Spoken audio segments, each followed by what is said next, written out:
Ngasisu amuk pujarakli crime stories movie narrator na crime stories asigi mamingna Mamit Tangbi Mamoubu Makubok amadi manawpana wari asina horakpada nupa ama yu yamna thakladuna wakhal nuaitana yamna sauna lerami tanja aduda mapa laklami aduga haireklami ibungo imogduna phamungda nang lakpa ngaidun lehore nangna sida yu thaklaga leiriba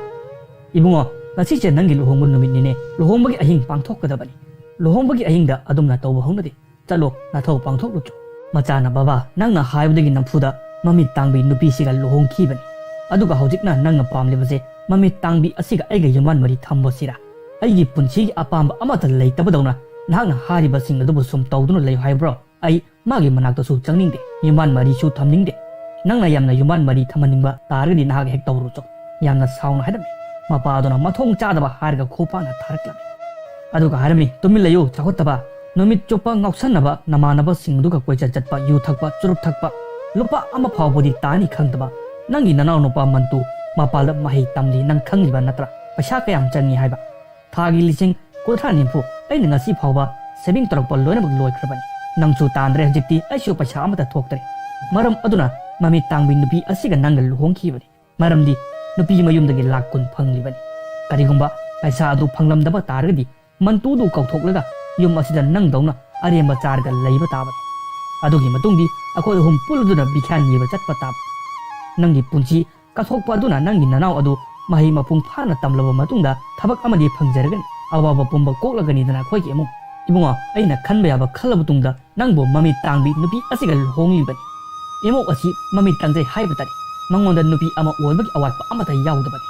chalo ibunga yamna thuna luhongbagi ahing mathau pangthoklo Kari kauna bagi luhongbagi ahing sida bo mangna tawruro haisibo akhangba yawbiragadi comment adumak thambiramo chamakchu yum panjadri bina khangjani adugi matungdi machanupa adu mapana haimanbadagi changkirani rumda masak matau phajarbi kainya amna mahakpu ngaiduru leijarami nupa adu changakpaga taraga tongkirami phamung aduda nupi aduna som laklabo makhut aduna maduna yengjarami aduga yu manam lakpa matam aduda som yu yamna thakjalaga lakabo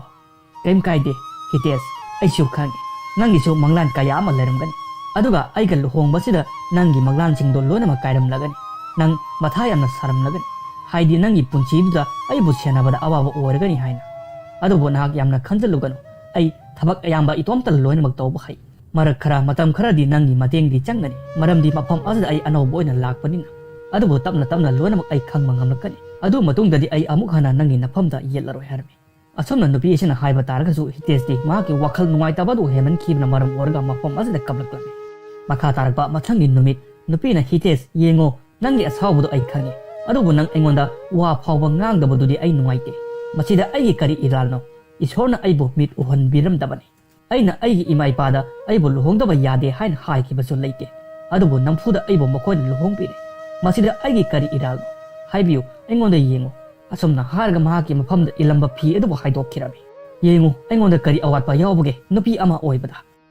adugi matungdi kaptuna hites harga koldura aisu miyoiba amane aisu manglan kaya ama leijarami aigi punchi amambana pik thalaga hawrakhibane hawjikti aigi ipuroibaga loinana awaba pumba kokpa pame harga konjarami tanja aduda hitesna laktana ithoklamlaga mahak chatkirami nupi adu phamung aduda longna taaduna aduba kaptuna lehorami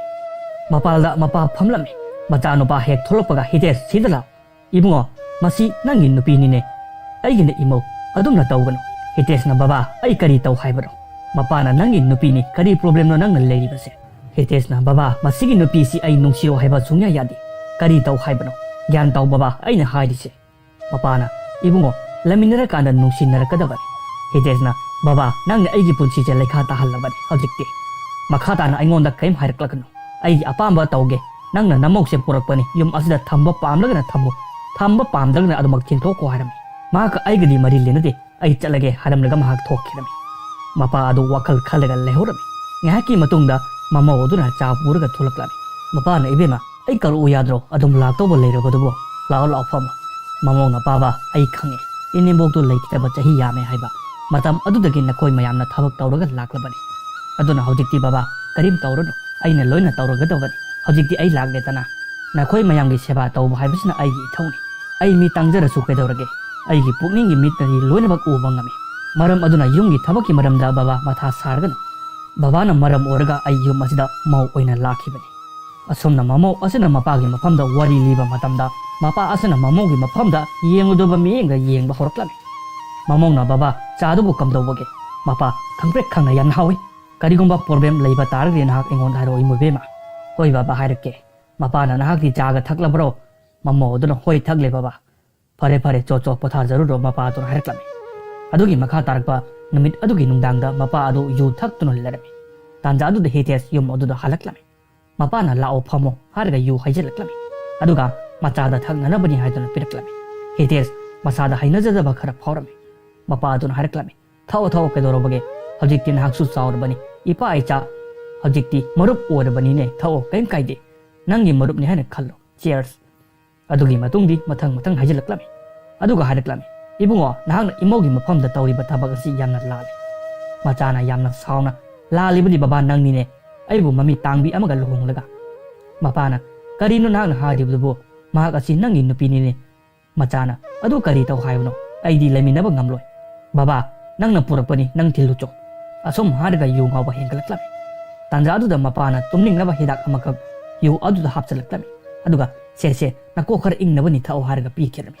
ibungo mahakse yum thadoklamnaga mafam asda laklibani mahakbu harau hanba haibasi akhoi mayamge ithongni ne adugi matungdi mahi adubo mahakna pithakkhirami machana baba nangna tawribadu yamna lale aidi maga mari amata leinaroi harga tumkhirami adugi matungdi mapagi wakhalda machagi mathau adu mahana pangthoklage hena khalaklami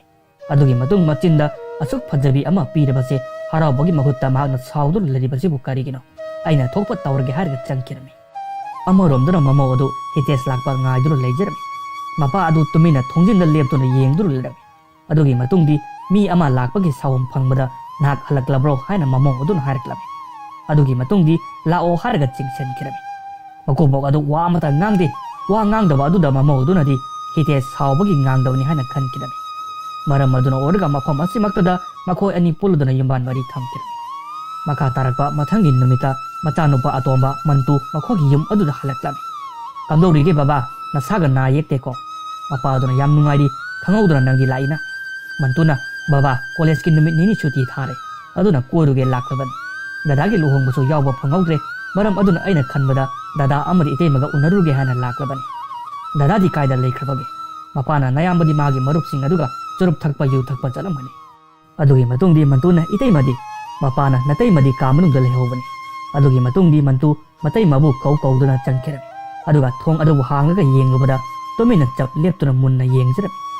matai madu furit blouse maningi mari kiba ngamdabida leijarami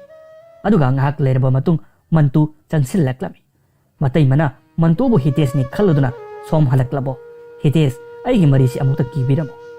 mantu wama pau ngangdabida tumina adamo kibirami aduga irang karaklami matai ma ihai babana karibo harga gyan tahalibono nungdangdadi laradana nungthil thabau romantic oraklisina wafam asibu tabada mantu pakhatladuna thokirami matai ma aduna haraklami nang kaigi chathoklibano aina chatkhodi haideko harga hites oraboi khandona amukasu mantugo lonana yuman mari mafam asda thamkirami makha tarakpa mathang numikki ayuktasu mapa amadi mantu manaraduna matai magi kaaduna laklaga mamit tangba udraba adugi khodong chaba lowduna mafi hongba tumena yengjarami adugi makha tarakpa numit adugi nungthil hites phamung aduda tumnur larikan tanja aduda mahaki nupi changaklami aduga irang tawba horklami tanja aduda hitesna karino sneha ai hainadi adugo mudo torokan kayarak hana hayo haibano ai nangonda kem interest leite nuksi bachu nukside ai nangonda ge lapna leiba pame please ai ngonda solakano maramdi nangna maram orga ai manglan pomma kahen khrabani wafam asda sneha karino nangna haribadu tawkhiba singadu kaino nahan ahing amadi ngarang nungthil tawkhiba singadu karino hitesna nahan nungdang nahan di ai yu ngaurga mapalda adumaktomi aduga tom hek hotpaga ayuktagi chatpuduna ngasi khak halakli basini hojikta aina lapna leibasida nangi wakhalda nangna nakna leiboi khalbo aduga taw monti gi seba phajana taw maramdi magi maramdagi ibani luhongli basi asomna harga leithokkhidami wari asibu tabada sneha makok ngauram thokhiba thodok bomba mahana ningsinglaga kapcharami masul loina khangaklami adugi makha tarakpa mathangi numita sneha cha lonjarami amoromdana mapana mantugi mafam haraklami natai mana lonba cha thakko yamna hawbani yamna haibani tanjadu sneha cha purga tholaklami aduga baba montu nakhoi ani puna lamindana ma yamna phare se sa se thakchal montu na itema gi chagi mahau baba na yamna hairam bata ngari bani Mapa amadi montu cha singdu thakirami. Montu na itay ma baba na haiba chumidana. Ngasigi cha sidi kuha omani. Yam na haure asengba. Mapa na ay na haidro natay magi khut na bu soglaba loy na haure. Adugi matung di snehana baba montu na khuanigi mafamda ngachidi wari ama lige. Mapa na yaine liune laune phamu. Snehana wari lib horoklami. Nupi ama khak poklami. Miyam pumana yamna phajare hainarami. Adubo laibak thibadi ishorna mahakpu masakpudi phajale. Adubo mamiti honbidri. Aduga matamna haukibaga nupi adu khara makai charokle. Mana charoklaba matamda mipung khudimagna mahakpu mitangbi haina hainarakpa haurakle. Nupi adu adumuk tumina leijirami. Maramdi mahak ishorda thajaba thamje. Mahak khanglami ishorna tawba khudimak yaifanabagidamakta tawbani. Tapna matam haukirami nupi adu chahi yamlakle. Ngasi phawba kadagi mafamda sumha complain tawdabida adumak hingjarami. Adudagidi nupi adugi mapa mamana nupi adubo luhongnaba khanba haurakle. Mamit tangbi nabu kanaga luhongari. Mi khudingna mahakpu luhongba chida reject tawbiraklami. Adugi matung iroi loibadana nupi adugi mama mapana laijaba pumba loinabag yontokladona mahakpu luhongbiki. Nupi aduna khanjarami madudi mahaki punchi nungaina lelugani. Mahaki mapuroba aduna mahakpu luna tawbigani. Mahaki udraba sangsar asida mateng tawbigani khallubani. Nupi aduna di khangjaba nachade mahaki maraibaksu mahaki mamit tangba gumna laibak thi haibadi. Nupa aduna paisagi damakta luhongbadi luhongkre. Adubo mapuroibagi mathaudi nomada pangthokpikide nupi aduda. Makubok ama lerami. Mahakna mapa oma oina mateng tawgadabani. Mahakti mapa ama oina laibakta bor pibagi mahutta hakchangda sagumna oina masa adubo chabiki. Aduga manau nupa ama sulerami. Manaso manau nupa ama oina mataima adugi awanungai wari sanabagi mahutta mamit udraba nupi adugi khudong chaba lawduna matai mabu mahakna ijat lokthokpiki.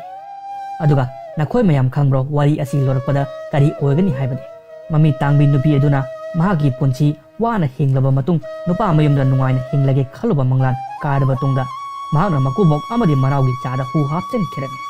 Wari asibu loiba phau taba matamda mapa amadi montu kari harga yamna pakatjarami.